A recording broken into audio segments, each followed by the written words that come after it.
പത്താൻകോട്ട് ഭീകരാക്രമണത്തിന് ഇന്ന് 10 വർഷം തികയുകയാണ്. ഭീകരാക്രമണത്തിൽ വീരമൃത്യു വരിച്ച മലയാളി ജവാൻ ഇ.കെ. നിരഞ്ജന്റെ ഓർമ്മയ്ക്കായി പാലക്കാട് എലമ്പുലാശ്ശേരിയിൽ നിർമ്മിച്ച പ്രതിമ ഇന്ന് വി.കെ. ശ്രീകണ്ഠൻ എം.പി അനാച്ഛാദനം ചെയ്യും.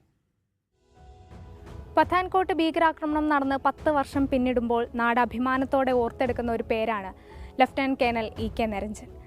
രാജ്യത്തിന് വേണ്ടി ജീവൻ ബലിയർപ്പിച്ച ആ ധീര ജവാന്റെ സ്മൃതി മണ്ഡപത്തിന് മുമ്പിലാണ് നമ്മളുള്ളത്. നമ്മുടെ ഒപ്പം നിരഞ്ജന്റെ അച്ഛൻ കൂടിയുണ്ട്. ഫൈനൽ എല്ലാ ടെസ്റ്റും കഴിഞ്ഞിട്ട് 7 ദിവസം കഴിഞ്ഞപ്പോഴേക്കും സെലക്ടഡ് 22 അതിലെൻ്റെ മകനുണ്ട്. അപ്പോൾ എനിക്ക് വളരെ ഒരു അഭിമാനമുണ്ട് അതിൽ. അവനും അതിന് ഇഷ്ടമുണ്ടായിരുന്നു, എനിക്കും അഭിമാനമുണ്ട്, എൻ്റെ ദേശത്തിനും അഭിമാനമുണ്ടായി. ഞാൻ NCC പഠിച്ച ശേഷം സ്കൂളിൽ പഠിച്ച ആ ഇതിൻ്റെ NCCയുടെ ഒരു നല്ലൊരു ഇതും എനിക്ക് കിട്ടി. 2016 രാജ്യത്തെ നടുക്കി പഞ്ചാബിലെ പത്താൻകോട്ട് എയർഫോഴ്സ് ബേസിൽ ജെയ്ഷെ മുഹമ്മദ് ഭീകരർ ആക്രമണം നടത്തിയത്. ആക്രമണത്തിന് ശേഷം കൊല്ലപ്പെട്ട ഭീകരരുടെ ശരീരത്തിൽ കണ്ടെത്തിയ ബോംബുകൾ നിർവീര്യമാക്കുന്നതിനിടെയാണ് നാഷണൽ സെക്യൂരിറ്റി ഗാർഡിലെ ബോംബ് ഡിസ്പോസൽ വിദഗ്ധനായ ലഫ്റ്റനന്റ് കേണൽ ഇ.കെ. നിരഞ്ജൻ വീരമൃത്യു വരിച്ചത്. നിരഞ്ജൻ ഉൾപ്പെടെ 7 സുരക്ഷാ ഉദ്യോഗസ്ഥരാണ് അന്ന് വീരമൃത്യു വരിച്ചത്.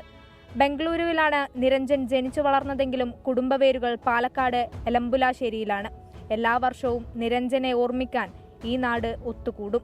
ഞങ്ങൾക്ക് വലിയ അഭിമാനമാണ്. എലമ്പുലാശ്ശേരിയുടെ പേര് സത്യം പറഞ്ഞാൽ ലോകം അറിഞ്ഞത് ഈ ഇ.കെ. Lieutenant colonel ഇ.കെ. നിരഞ്ജൻ്റെ പേരിലാണ്. എക്സ് സർവീസ്മെൻ ലീഗുകാരും നമ്മുടെ മഹാത്മാഗാന്ധി ചാരിറ്റബിൾ ട്രസ്റ്റും ഞങ്ങളിത് മുടങ്ങാതെ നടത്തിക്കൊണ്ടു പോകണം.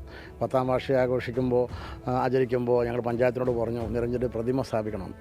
ഇ.കെ. നിരഞ്ജൻ ദേശസ്നേഹത്തിന്റെ പ്രതീകമാണ്. ആ ധീരതയ്ക്ക് 24ന്റെ സ്മരണാഞ്ജലി. ലോകത്തെവിടെയായാലും ഏത് സമയത്തും 24 വാർത്തകളും ഓഗ്മെന്റഡ് റിയാലിറ്റി പാക്കേജുകളും എക്സ്പ്ലെയിനറുകളും വിശദമായി കാണാൻ ഞങ്ങളുടെ യൂട്യൂബ് ചാനൽ നിങ്ങൾക്ക് സബ്സ്ക്രൈബ് ചെയ്യാം.